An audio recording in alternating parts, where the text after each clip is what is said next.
তো গাইস, কক্সবাজারে এরকম একটা সুন্দর একটা মিনি পাহাড় আছে, যে পাহাড়ের ভিউ জাস্ট ওয়াও। আর আপনারা যদি কক্সবাজারে আসেন তাহলে আপনারা অবশ্যই এই পাহাড় থেকে ঘুরে যাবেন। আর এই পাহাড়টি কক্সবাজারের কোন জায়গায় অবস্থিত এবং কিভাবে যাবেন, কত টাকা খরচ পড়বে, সম্পূর্ণ A to Z এই ভিডিওতে তুলে ধরা হবে। তো চলেন বেশি দেরি না করে এই ভিডিওটি শুরু করা যাক।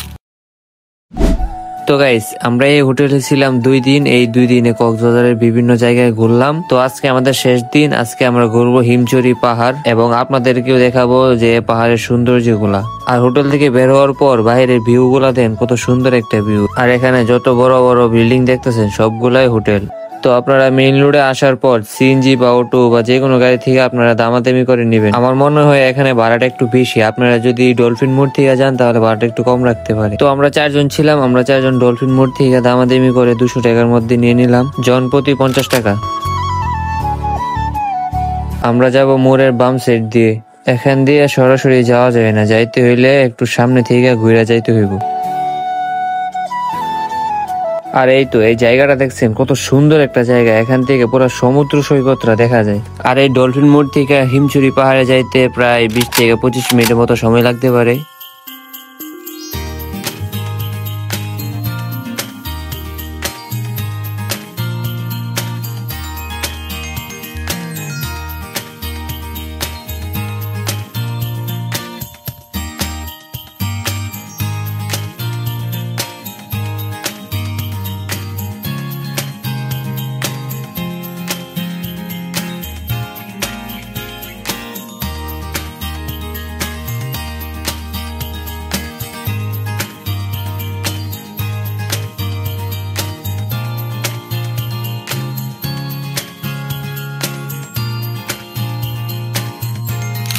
তো গাইস, আমরা কিছুক্ষণ জার্নি করার পর আমরা হিমছড়ি পাহাড়ের সামনে এসে পৌঁছাইলাম। আর এই গেট থেকে পাহাড়টা একটু ভিতরে। তো এই পাহাড়ে যেতে এরকম একটা সুন্দর একটা বাজার পড়ে। এই বাজারে অনেক ধরনের সুন্দর সুন্দর জিনিস আছে, কাপড় চোপড় আছে, মেয়েদের জিনিসও আছে, অনেক সুন্দর সুন্দর জিনিস। আপনারা চাইলে এখান থেকে কেনাকাটা করে নিতে পারেন। আর এই পাহাড়ের প্রবেশ টিকিট জনপ্রতি 30 টাকা করে। আর এই পাহাড়ে একটাই সুযোগ সুবিধা আছে যে আমরা যেহেতু ছেলে মেয়ে সবাই এই পাহাড়ে ভ্রমণ করব, বা বাচ্চারাও আছে, ছোট বাচ্চারাও আছে, মুরব্বীরাও আছে, সবাই যেহেতু এই পাহাড়ে ভ্রমণ করে, তাই এই পাহাড়ের সব জায়গাগুলোতে সিঁড়ি দেওয়া আছে, এরকম উঁচা উঁচা সিঁড়ি দেওয়া আছে এবং এখানে জায়গাগুলোও অনেক আপডেট করার চেষ্টা করতেছে। আর এই পাহাড়ের সিঁড়িগুলো ওরা মনে হয় অনেক উঁচা করে দিয়ে ফেলছে, কারণ এই পাহাড়ে একবার উঠলে আর কেউ এই পাহাড়ে ওটার নামই নিবে না। কেন দেখেন, এই পাহাড়ের সিঁড়িগুলো দেখছেন কত উঁচু করে দেওয়া হয়েছে। আমরা ইয়াংরা তো যেমনি হোক এই সিঁড়িগুলা পার করে দিব, আর যারা একটু মুরব্বী আছে বা যারা একটু বয়স্ক আছে ওরা। আর এখানে একটা নোটিশ বোর্ড টাঙানো আছে, আপনারা চাইলে পরে নিতে পারেন। এই পাহাড়ে আপনারা কি কি করবেন, কি কি করতে পারবেন না, বা কি করলে আপনাদের বিপদ হতে পারে, এসব নিয়ে হালকা একটু বিস্তারিত দেওয়া আছে। আর গাইস, এই পাহাড়টা দেখতে খুবই সুন্দর, বলার মতন। আপনারা যদি কক্সবাজারে আসেন তাহলে আপনারা অবশ্যই চেষ্টা করবেন আপনারা এই পাহাড় দিকে ঘুরে যেতে, কারণ এই পাহাড়ের ভিউ গুলা জাস্ট ওয়াও। আপনারা যদি নিজের চোখে না দেখেন তাহলে আপনারা বুঝতে পারবেন না যে বাংলাদেশে এরকম সুন্দর সুন্দর প্রকৃতির ভিউ আছে।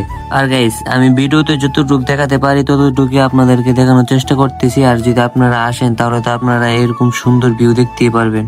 আর এই পাহাড়ে আরেকটা জিনিস ভালো লাগছে, কোনটা জানেন? এই পাহাড়ের সাইড দিয়ে রাস্তা করে দেওয়া। দেন কত সুন্দর করে রাস্তা করে দিছে এই পাহাড়ের সাইড দিয়ে। গাইস, জাস্ট ভিউটা দেখেন, কত সুন্দর একটা ভিউ। এই পাহাড়ের উপর থেকে পুরো সমুদ্রটা দেখা যাইতেছে, কত সুন্দর ভাবে এই পাহাড় থেকে সমুদ্রটা দেখা যাইতেছে। আর আমার মনে হইতেছে না যে আমি বাংলাদেশে কোথাও আছি, আমার মনে হইতেছে আমি মালদ্বীপে আছি। কত সুন্দর একটা ভিউ দেখেন, পুরা এই মালদ্বীপের মতন ফিল। আর আমার মনে হইতেছে এই পাহাড় থেকে এই কক্সবাজারের ফিলটা দেখার পর বেশিরভাগ মানুষেরই মালদ্বীপের ভিউটা দেখা হয়ে যাইব। আর মানুষের টাকা থাকলে কি না করতে পারে। আপনারা আবার ভাইবেন না যে এটা বাসা বাড়ি, এটা হচ্ছে রেস্টুরেন্ট। কি একটা জায়গায় এসে রেস্টুরেন্টটা করছে।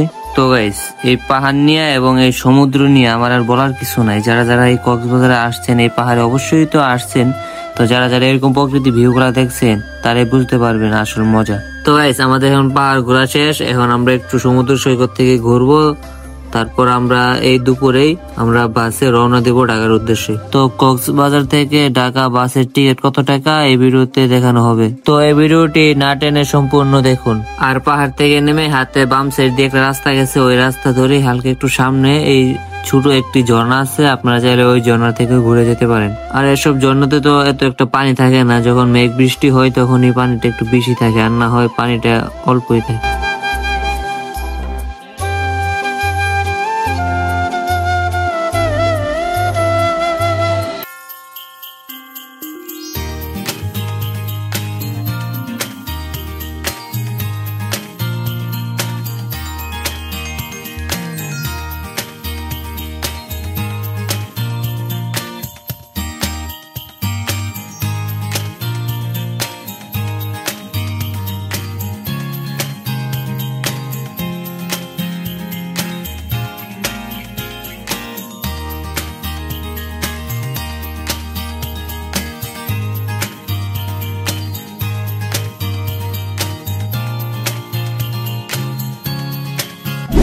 তো গাইস এখানে টিকিট কাটতে কোনো প্যারা নাই, এখানে ডলফিন মোড়ে অসংখ্য দোকান আছে, আপনারা যে কোনো দোকান থেকেই চাইলে টিকিট কেটে নিতে পারেন। আর অবশ্যই আপনারা দামাদামি করে নেবেন। এসি বাসের দাম একরকম, নন এসি বাসের দাম একরকম, আর বিজনেস ক্লাবের বাসের দাম ওই আরেক রকম। তো আপনারা যে বাসে যেতে চান ওই বাসের টিকিট কেটে নেবেন। তো আমরা এসি বাসের টিকিট কাটলাম 4 জন, পিছনের সিট দিছে 4 জনেরই।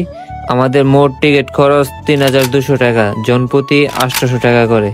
তো গাইজ এই ভিডিওটি এখানে শেষ করলাম। তো এই কক্সবাজারের ভ্রমণটি আপনাদের কাছে কিরকম লাগলো অবশ্যই কমেন্ট করে জানাবেন, আর একটা লাইক করতে ভুলবেন না। আর আমাদের এই চ্যানেলের মেম্বার যেহেতু কম, আপনিও চাইলে একটা সাবস্ক্রাইব করে আমাদের এই চ্যানেলের মেম্বার হয়ে যেতে পারেন।